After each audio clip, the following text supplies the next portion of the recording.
So we're in the types notebook, if you don't know where we are in the course right now. So we're talking about the basic types that you could encounter in a C program. In the previous lecture, we talked about things like the numbers, true, false values, logical values, and arrays. We'll look more into detail in arrays because there's a lot more to say about arrays later on.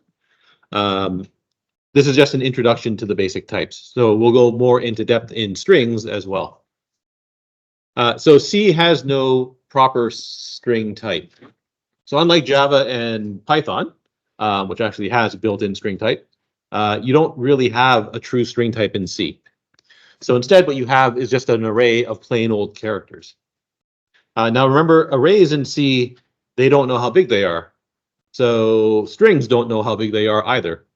So you need some way to indicate the end of a string in C. The way that C indicates the end of a string is that there's a special character that indicates the end of a string. So the special character is the numeric value equal to 0. Now the numeric value equal to 0 is not the same thing as the character 0. If you want the numeric value equal to 0 as a character, it's single quote backslash then the 0 and then single quote. Right, so that literal right there is the car literal that corresponds to the numeric value of 0. That thing there is called the null terminator or the null character constant. Right, every proper C string needs to have that character that marks the last position in the string.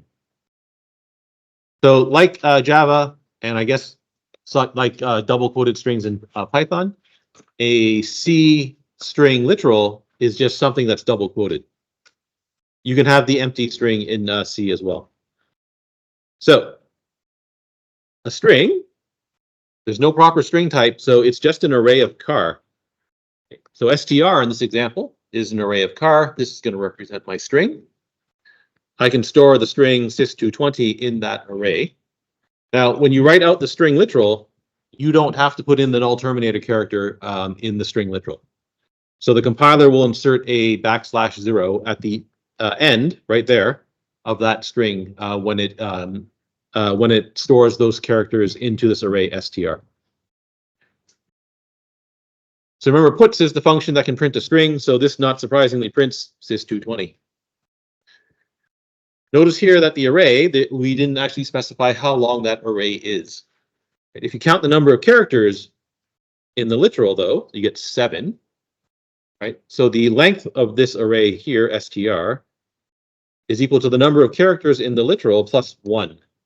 Right? You need the extra 1 because the null terminator has to be included in the array. So the length of str is actually 8 in this example, right? Or the capacity of the array that's created for str is 8. It contains the characters big CISC 220 and then \0, right? The null terminator. So the length of a string is equal to the number of characters in the string before the first \0, right? So this is another weird thing. You can have multiple \0s in your string if you want to. It's unusual, but you can have them. So the length of the string is the number of characters before the first null terminator character in the array. Right? The capacity of the array is how many characters the array can hold. Right? So in this example here, both the length and capacity of str is 8. Right? The length of the string is 7. Okay, so you can make an array whose capacity is longer than the length of the string. So here I've got an array of length 100 or capacity 100. I'm storing the 7 characters of sys220 plus the null terminator in this array, right? So I need 8 elements. The first 8 elements of that array are the string sys220 with the null terminator, right? The remaining 892 characters are unused in this particular example.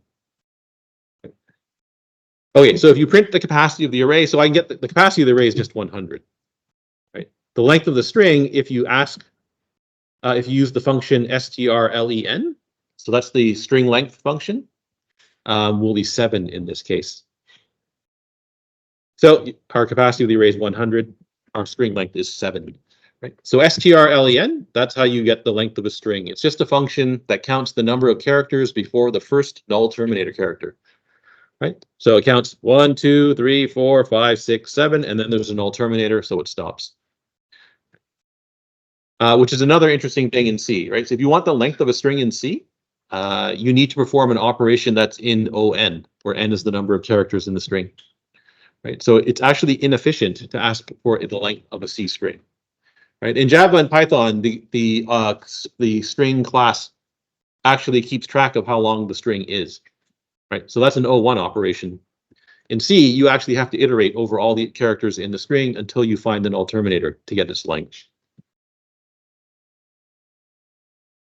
Okay, so remember the length of the string does not include the null terminator character. Now, strings are just simple arrays. So it's possible that you make an array, you fill it with some characters, but you never actually insert the null terminator. Right? So for example, here's an example here. So this example, I'm using this function called malloc, which you're going to see a lot more later in the course. Malloc is the dynamic memory allocation, is one of the dynamic memory allocation functions. So malloc1 allocates memory for one car. Right? The size that you pass to malloc, or the value that you pass to malloc, is the amount of memory in units of numbers of car. Right? So allocate 1 unit of memory that can hold a car. We haven't seen this yet. This is a pointer, so we're going to talk more about this shortly. Right? But that thing there is going to store my string. Okay? So I can treat that as though it were a plain old array. So I can assign the first element of that array, character C, and that's all that I can technically store in this memory. Right? So the malloc allocates only 1 unit of memory for me. Right? Assigning that 1 unit of memory to character C has filled the array. Right? There's no null terminator here. Right? Now, the strange thing about one of the things you're going to have to get used to in C is that you can write a little program like this, and it's going to run, and it seems fine. Right? So I can run that program. I can ask for the length of that string. Right? The program prints 1, and on Linux, this will always print 1. This program will always print 1. Right? But your string doesn't have a null terminator on it. Right? There is no null terminator assigned to this string. Right? So the fact that this works happens to be a coincidence. Right? The program is technically wrong. That string's not null terminated. String length is not guaranteed to give you back the correct length of the string. Right? Unfortunately, the program runs and appears to be correct. Right? And so you can often run into this particular problem when you're writing these little toy programs to test your code. Right? You write the code that looks like this, you test it, you say, hey, look, this seems to work. You take this code, you put it somewhere else, not just inside a little main function like this, and then suddenly your code blows up on you and you have no idea what's going on. Right? Be very careful if you're doing something like this. If you're assigning the characters of the string manually yourself, right, you have to remember to put the null terminator character on the end of that string. Right? This works, but it only works because of it only works accidentally in this particular case. Okay, so there's going to be like a whole, probably 2 or 3, a couple lectures on strings later on. So we'll come back to strings in a bit. What other types will we use in the course? So there's something called a structure, or a struct in C. So a struct is what's called a composite data type. So in other words, it's a data type that's made up of other stuff. Right? The easiest way to think about a struct I guess for Java programmers is a struct is just a class where everything is public. Right? It has no methods, it has no constructors, right? So it's got some data. All the data members are public. Right? And if you think of it that way, it more or less works. Right? So the way you declare a struct is you say struct. Right? It's similar to declaring a class. Instead of saying class, you say struct. Right? You give your structure a name. So whatever name you want. In C, this is called a tag name. Then you put the braces. And now you put in all of your members. So in Java, you would put in your fields. So these things here would be your fields in Java. Right? So you have some type followed by some variable name, some type followed by some variable name, and so on and so on and so on. So for example, if you wanted a structure that represented a two-dimensional point, having an X and a Y coordinate, you just write that. Okay. So your type name becomes struct point 2. So that's your full type name right there, right? It's not point 2, it's struct point 2, right? So the struct becomes part of the type name, right? Every point 2 structure has something called X and it has something called Y. Okay. X is a double, Y is a double. Right. You get to X and I'll show you how to get to X and Y in just a second. So once you have your structure, you probably want to make a point 2 structure object, right? So in other words, I want to make one of these things, right? And I want to give it an X and a Y value. You can use the braces to initialize any structure object, right? So this is initialization only. You can't do this once you have a variable P. You can't reassign a new structure by using this notation here. So this only works at the point of declaration. Right. So struct point 2p makes something, a variable of struct point 2 called p. Right. The x coordinate of that point is 0.1 and the y coordinate of that point is 0.2. Right. To access the x and y coordinates, you use the dot notation from Java. So that you know from Java. So there's my structure. Here's my main function. First line of the main function, we make a struct point 2 object called p, set its coordinates to 0.1 and 0.2. Right. If I want to get the x coordinate of p, I just write p.x. Right. So just like you would in Java, right? Assuming that x was a field of a public field of an object of type 0.2. Right? To get the y coordinate, I just write p.y. You can print out the coordinates of x and y like that. You'll get 0.1 and 0.2.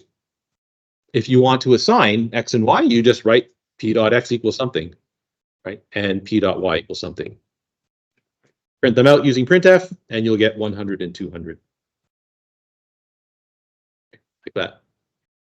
Right. So the easiest way to think about a structure is that it's just a Java class where all the fields are public. You have no constructors and no methods. Now, one of the differences between a Java structure, a C struct and a Java class is that you can copy a structure without having to do anything special. Right. So if you write some structure, so P equals Q, where Q is another 0.2, the copying works the way you expect it to. Right. So you can assign, so a structure object can be assigned to another structure object of the same type. What happens is you end up with a bitwise copy of all of the memory from one structure. Well, you end up with a bitwise copy, sorry, of the structure that you're copying. Right. So in other words, all the memory that your structure is using gets copied bit for bit and gets assigned to the other structure. Right. So here's P. Here's Q. Q is uninitialized, so you don't know what X and Y are for Q, right? It could be anything. You can write Q equals P, so you can do plain old assignment here, right? Just like you would do for any primitive types, right? And that literally copies all of the data from P into the structure Q, right? So the coordinates of Q will be 0.1 and 0.2, and Q is now an independent object, is independent from P. Right? So I can change the X coordinate of P, I can change the Y coordinate of Q, and the other point doesn't change. Right? So P starts out as 0.1 and 0.2, right? Q starts out as a copy of P, so it's 0.1 and 0.2. Right? You change the X coordinate of P to 100. Notice that the X coordinate of Q did not change. Right? We changed the Y coordinate of Q to 200. If you were to print out P again, you would see that the Y coordinate of P did not change. Right? So the assignment for structures sort of works like a copy constructor in Java.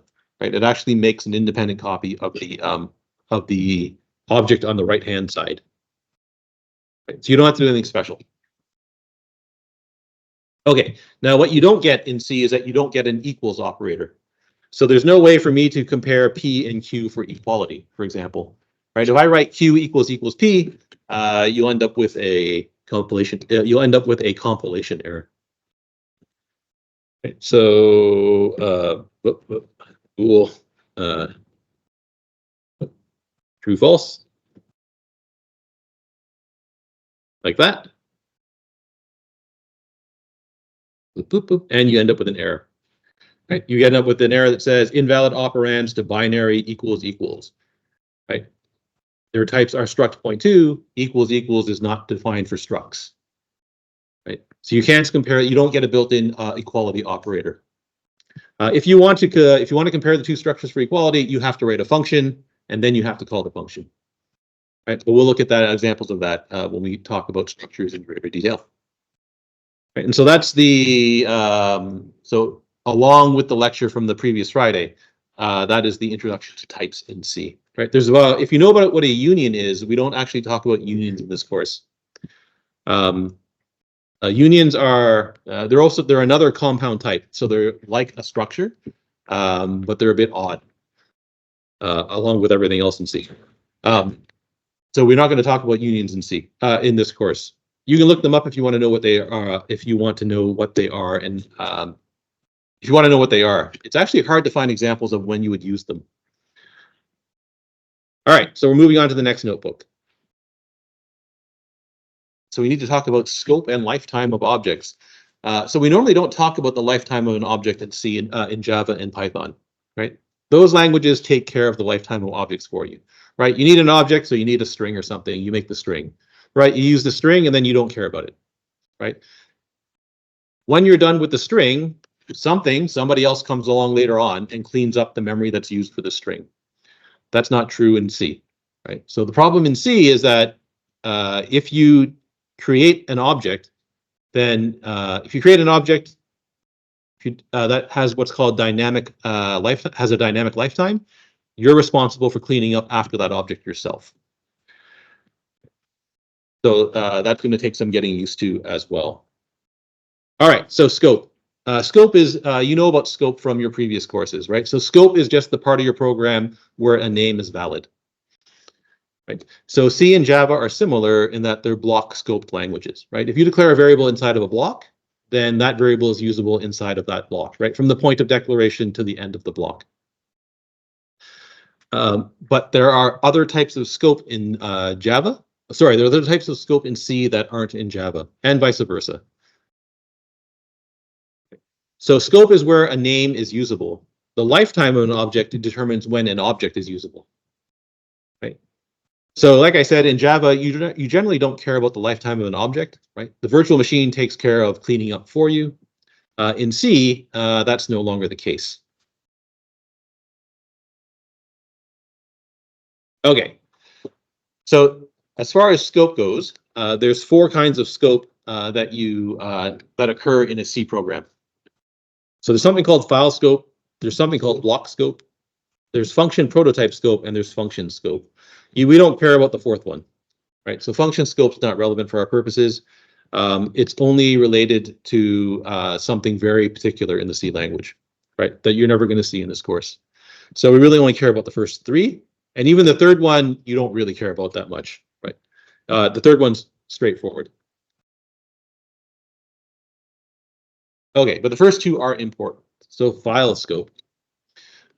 So file scope is occurs when you create a name that's not inside of a block, right? So it's not inside of braces, or it's not part of a parameter list of a function. Right? If you create a variable that's outside of a block and not a parameter, then your variable has file scope. Right? The variable is usable at the point where you declare it through the rest of your entire file that it's declared in. Now, the funny thing about file scope variables is, if your program is made up of multiple files, the other files can see that variable. So that's a bit weird, right? All right, so here we go. We've got a program here whose very first significant line is the declaration of a variable j, right? So that variable j has file scope, right? It's not inside of a pair of braces. It's not part of the parameter list of a function. Right? So J has file scope right there. Right. Now, other names can have file scope as well, right? So it's not just variables, right? Your functions, the name of your functions also have file scope, right? So that function f has file scope, right? Yeah. Is file scope. Does it mean global? So if you want to think about it that way, I guess the answer is yes. Yes. I don't think K is supposed to be here, but it is. K has file scope, right? I think this was inserted when I was editing this file as an example, right? Main has file scope, right? So the problem with names declared at file scope is the names have to be unique, right? So I've got a function called main. That means I can't have a variable called main, right? I've got a variable called K. That means I can't have a function called K. Right? I've got a variable J. That means I can't have a function called J. Right? Furthermore, these things are all visible to files outside, to other files that make up this program, right? And your names have to be unique across all of the files that make up your program, right? And that means you can't have a file scope variable called J in another one of your files. And you can't have another function called main in another one of your programs, in another one of your files either. This catches students by surprise, right? So the way that a lot of students will write a program is they'll write their code. So they'll put their functions in, they'll put their variables in, they'll put a little main function in to test their program, right? And if their program is made up of multiple files, all of their files will have a main function in it, right? When you go to compile all those things together into a complete program, the program doesn't compile. Well, sorry, it compiles, it doesn't link. At the linking stage, the linker complains there's multiple things called main, and it doesn't know what to do with them. So remember, you only have one main function in your program, right? And that includes all of the files that you have that make up your program.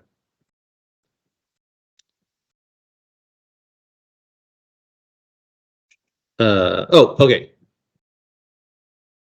So when you declare a variable at file scope, it becomes usable at the point of declaration. Right? So J is usable at this point through the entire file. Right? K here is available at this point through the rest of the file. So K is available to the main function, but it's not available to the function f. Right? And this is different than how it works in Java. Right? In Java, you can declare your fields at the bottom of the class if you wanted to. Those fields are visible to every method in the class. Right? In C, the visibility starts at the point of declaration. Right? So K is visible here. It's not visible there. So that's file scope. Now, block scope are just variables that are declared inside of a block. Right? And of course, you can have nested blocks. So you're now you can have nested blocks. So you can have variables that have the same name as long as they're inside of a different block. Okay, okay, so blocks. So there's a block here that defines the body of the function f. Right?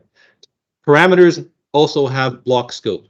Right? So the parameter I is valid is valid inside those inside from here to there, right? But that works the exact same way as it works in Java, right? So your parameters in Java are valid for over the entire body of the method. Here I've got a variable called J, right? Which is inside of the block of the function f, right? That J there has block scope. Remember, there's also a J that's up here at file scope. So if you declare a variable inside of a block, right, that has the same name as a variable at file scope, then inside the block, it's the block scoped variable that has precedence. Right. So once I make variable J here, I can no longer access that J here inside the function f. Right, because inside the function f, this is the J that's gonna. This is the J. This is the variable J. J means that variable right there. Sorry. J is usable from that point to this point here. Right, so it's usable from the start point of declaration to the end of the block that it's declared in. Right. I is usable because it's a parameter here. Right, so I is usable all the way through there. Right. If you have a nested block, like we do right here, right, so we've got a block inside of a block,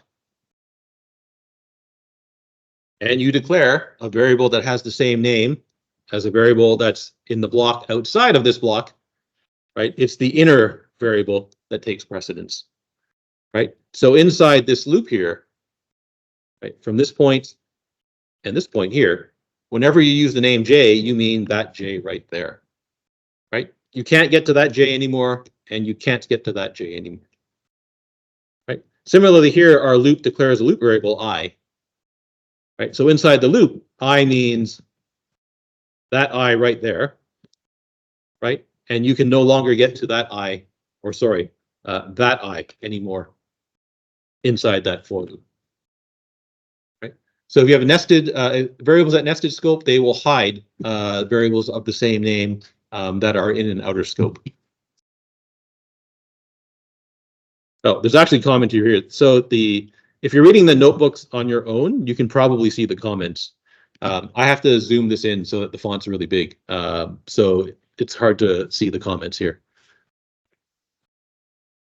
But it does tell you, right? So I has block scope, it hides the parameter I, right? And J has block scope, it hides J from line 8.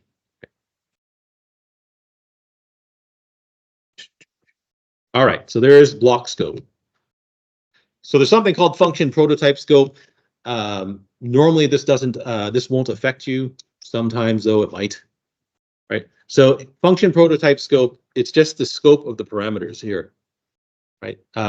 This is needed because of arrays in C, right? So A has function prototype scope here. It also has block scope, right? Okay, so function prototype scope is not normally very interesting. Sorry. Never mind. Let me back up a second here. That thing there. So that thing there is what's called a function prototype in C, right? So it's the declaration of a function, but it has no body, right? So this says there is a function called some function, right? It has a parameter of type int, and it returns void, so it returns no value, right? And then there's a semicolon, right? So there's no body here, right? All this says is that there is something called some function. There's a function called some function that takes an int, returns no value, right? Its definition resides somewhere else, right? And so when you're writing up a header file, normally you have a bunch of what are called function prototypes. So if you're prototyping a function, sometimes you need to make sure that one of your parameters are declared earlier in the parameter list. For example, this situation right here. Right. So here's another function prototype. It says that there is some function called another function, returns no value, right? Its first parameter is an int. Its second parameter is an array, right? And in particular, it's supposed to be an array of length n, right? So this is where function prototype scope matters, right? If you're going to write that this is an array of length n has to be declared somewhere. It has to be declared before you use it, right? So the n has to be declared before you say that there's an array of length n. Okay. If you try to write it like that, that becomes an error, right? So n becomes visible at this point in the prototype, which means it's usable after, right? Here, you're trying to use n before it's visible in the prototype, right? And that's an error, right? So the int n has to come before the array A of length n part, right? So that's all that function prototype scope means, right? The more interesting ones and the ones that you will encounter more often are the block scope and occasionally the file scope ones. Hopefully you're not using any file scope variables in this course, right? So none of the assignments actually has you use a variable like this. And in general, you kind of want to avoid using these types of variables anyway. All right, so that's scope. So those are the differences between C scope and Java scope.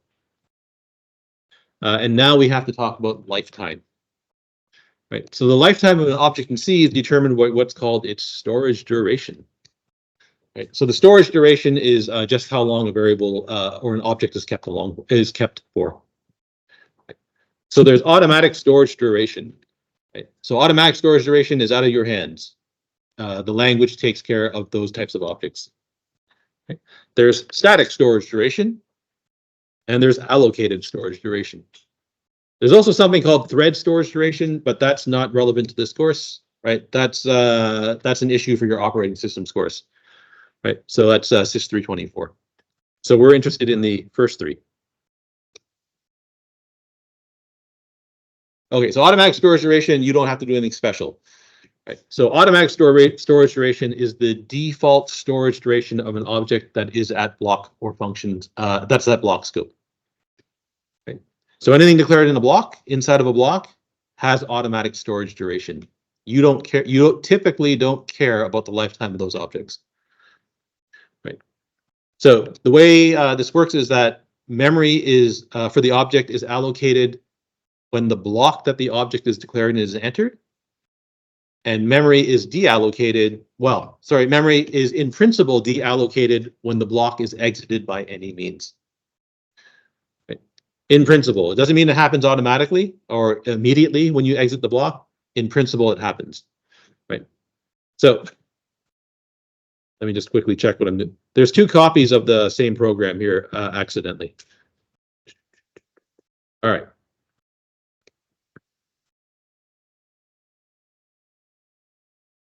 Oh, actually, sorry, there's not. Okay, I know what's going on here. All right. So there's our parameter I. Right, it has block scope. Right. The memory for that variable is allocated when this function is called. Right. So the lifetime of I starts when the function is called. Right. The lifetime of J starts as soon as that line runs. Sorry. So the lifetime of J starts as soon as this block is entered. So as soon as the function is called. Right. The lifetime of I and J end at this point here when the function returns. Right. For main, in here, okay, it's nothing here. So there's no variables in main, so there's nothing interesting there. Here, you've got a loop that declares a variable I, right? So the lifetime of this I starts when this loop runs for the first time. Right. The lifetime of J starts as soon as this loop is entered. Right. And the lifetime of I and J end right there. Right. So that I and that J die as soon that ends right there. Right. As soon as that loop is finished, right, it's done with all of its iterations. That I and that J, they go away. This I, that I, and that J, they still hang around because they're declared at an outer scope.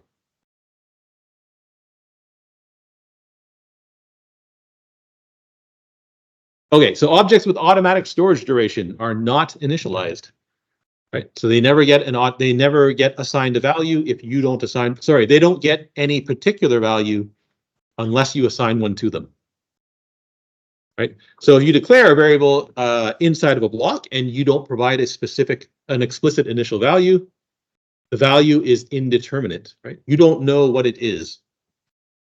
So for example, right? This function here is going to compute the sum of the first n natural numbers, right? So 0 plus 1 plus 2 plus 3 up to n, right? So I'm going to declare a variable of type unsigned long to store the sum, right there. But notice what I don't do. I don't initialize it to 0, right?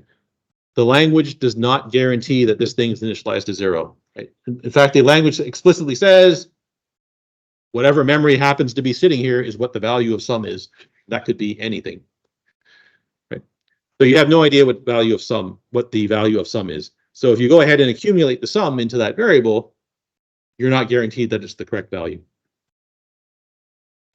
Right? So this little program here computes the sum of the sum of the first one, 0. So the sum of 1, then the sum of 1 plus 2, then the sum of 1 plus 2 plus 3, and so on and so on and so on. Right, and it prints out those sums each time. Right, so it just calls sum of with the values 1, 2, 3, 4, 5, 6, 7, 8, 9. Right, when you run that program, right, the sum of 1 is most definitely not that. Right, it should be 1, but it's instead some gargantuan number there. Right, the sum of 2 apparently is that. Right, and the sum of 3 apparently is that, and so on and so on and so forth. Right. Now, the problem here is that if you're really unlucky and you ran this program, you actually got 0 and 1 and then 1, 3 and then 6 and so on and so on and so on. Right. So if you're really unlucky, then running that cell above might produce the correct sum for some values of n by chance. Right. Because when this function was run, it just so happened that whatever memory location that variable sum was sitting in happened to be 0, right? And then it accumulated the correct sum, right? That didn't happen for us, right? Don't forget, if you create a variable, right? You probably, if you create a local variable, you probably want to assign it a value, right? And notice that fixes the problem, right? Okay, so what about those file scope variables? So the file scope variables have what's called static storage duration. So static storage duration is the storage duration of objects at file scope. Do I have one here? I don't have one here. Where is here? So J has static storage duration, right? You're also allowed to use this keyword static to indicate that a variable has static storage duration. Right, so we'll see an example of that in a second. Right, the lifetime of a variable that has static storage duration is the entire execution of the program. Right, so this variable J lives as soon as the program gets started, up to the point where the program ends, however it ends. Right, so the lifetime of J is the entire length of the program. Static variables with static storage duration do get initialized, even if you don't assign them a value. Right, so the variables get assigned a value when the program starts running, and they do have default initialization values. So if the object isn't, so if it's a numeric type, it gets assigned the value 0. Right? Don't forget, the Boolean is also a numeric type, so it also gets assigned a value of 0, which is false. Right? We haven't talked about pointers yet, but we will. Right? So if an object has a pointer type, then it gets initialized to what's called the null pointer. And if the object is a structure, then every member gets initialized recursively according to those two rules. Right? So if your structure is made up of a bunch of numeric types, they all get set to 0 for you, as long as it has static storage duration.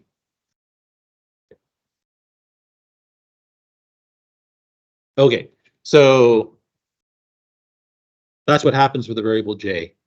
Now, there's also this keyword static that you can use. Unfortunately, like other programming languages, the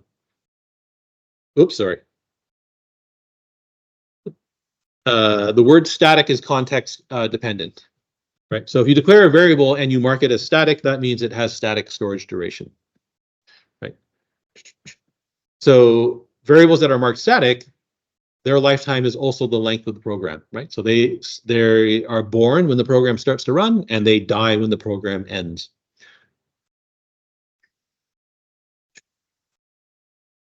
Okay. So a static file scope variable. Oh wait, file scope. Never mind. Sorry. Static. What? Right.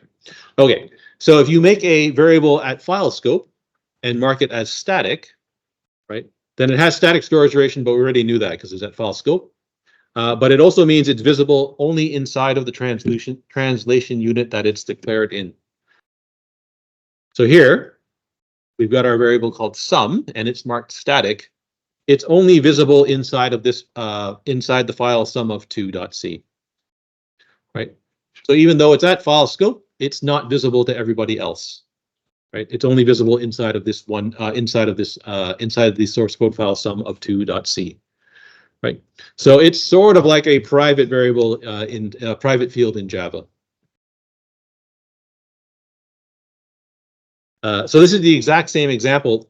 Instead of creating the variable inside of the method, I'm going to put it at file scope instead and initialize it as static, right?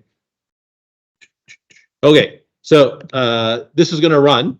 I'm going to run this. It's going to appear to work, right? So the sum of the first 10 numbers is apparently 55. Do I run it again? Okay. So the exact same program. The only difference is I'm going to call sum of a second time, right? I'm also going to pass in 10, but it doesn't matter what number you pass in here, it's going to break, right? So the sum of 10 is 55. And when I run it again, the sum of 10 is now 110, right? So I'm getting a different value for the sum of 10 every time I run the program, right? If you ran it again, you would get yet another number, right? The problem with these static variables is that they only get assigned a value. They're only initialized once, right? So this gets initialized to the sum 0 when the program starts running. When you call sum of the first time, it computes the sum correctly, right? Because the sum starts out as 0, right? But when you call it a second time, right, whatever value was in sum, 55, is still in sum. So when you accumulate the sum of 10 again, right, you end up adding 55 to 55 and getting 110, right? If you were to run it again, you get 165, and so on and so on and so on. Right, so that example there illustrates a common bug when you're using a static variable, right? It only gets initialized correctly. It only gets initialized to 0 once, right? It doesn't get initialized every time, right? To fix the problem here, you have to, sorry, there is no, to fix the problem, you have to manually set sum to 0 every time before you call sum of 10. Right? So if you do that, that now works, right? But this is really buggy, right? That's really error prone, right? You have to remember, I have to set this file scope variable to 0 every time before I want to call this function. Right? I suppose you could also do it this way.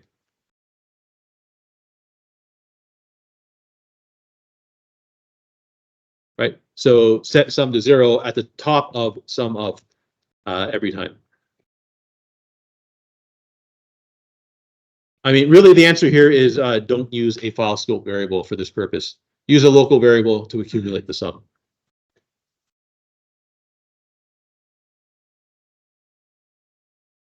Okay, what about a static variable inside of a block? Right. So a static block scope variable also, its lifetime is the length of the program. Right. So value gets assigned to value when the program starts to run. Right.